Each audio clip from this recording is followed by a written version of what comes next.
ജനങ്ങളുടെ പങ്കാളിത്തത്തോടുകൂടി അക്ഷയ കേരള എന്ന പേരിൽ കേരള TB നിർമ്മാർജ്ജന പദ്ധതിയുടെ 3-ാം ഭാഗം തുടങ്ങുന്ന ഈ സന്ദർഭത്തിൽ നിങ്ങളോട് 2 വാക്ക് പറയുവാൻ സന്ദർഭം തന്നതിന് ഞാൻ നന്ദി അറിയിക്കട്ടെ.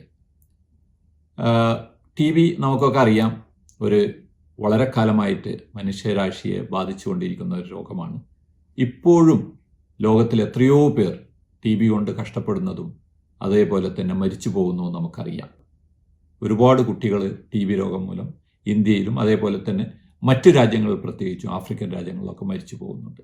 ഇതിൻ്റെ ഒരു പശ്ചാത്തലത്തിലാണ് TBക്കെതിരായിട്ടുള്ളൊരു യുദ്ധം പ്രഖ്യാപിച്ചുകൊണ്ട് TBയെ നിർമ്മാർജ്ജനം ചെയ്യുക എന്നുള്ള നിലയിൽ ഇന്ത്യയിലൊട്ടാകെ തന്നെ, പ്രത്യേകിച്ച് കേരളത്തിൽ, കാരണം എല്ലാ കാര്യത്തിനും കേരളമാണ് ഇന്ത്യക്ക് തന്നെ ഈ ഒരു ആരോഗ്യരംഗത്തൊരു മാതൃക. കേരള ഹെൽത്ത് ഡിപ്പാർട്ട്മെൻറ്റ് അത് ഈ ഒരു കാര്യം ഏറ്റെടുത്തതിൽ എനിക്ക് അതിയായ സന്തോഷമുണ്ട്.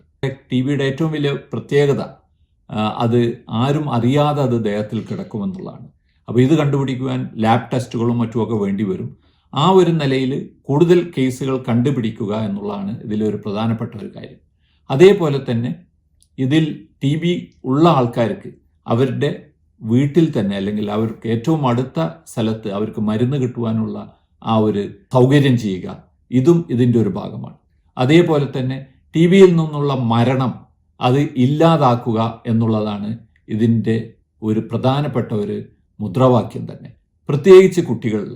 കാരണം ചൈൽഡ് ട്യൂബർകുലോസിസ് അല്ലെങ്കിൽ കുട്ടികളുടെ ഈ ഒരു ബാല TB എന്ന് നമ്മൾ പറയുന്ന ആ ഒരു കാര്യം കേരളത്തിൽ ഇപ്പോഴും ഉണ്ട്. അതെങ്ങനെ ഒഴിവാക്കാൻ പറ്റും, കുറക്കാൻ പറ്റും എന്നുള്ളതാണ് ഇതിനെപ്പറ്റി ആരോഗ്യ പ്രവർത്തകർ നോക്കിക്കൊണ്ടിരിക്കുന്ന ഒരു കാര്യം.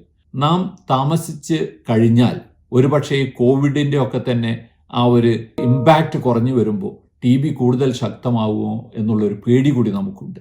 അതുകൊണ്ട് ഈ ഒരു ജനപങ്കാളിത്തത്തോടു കൂടിയുള്ള ഈ ട്യൂബർകുലോസിസിന് അല്ലെങ്കിൽ ക്ഷയരോഗത്തിനെതിരായിട്ടുള്ള ഈ ഒരു യുദ്ധത്തിൽ നാം എല്ലാവരും ഭാഗഭാക്കാകണം എന്ന് ഞാൻ നിങ്ങളോട് അഭ്യർത്ഥിക്കുകയാണ്.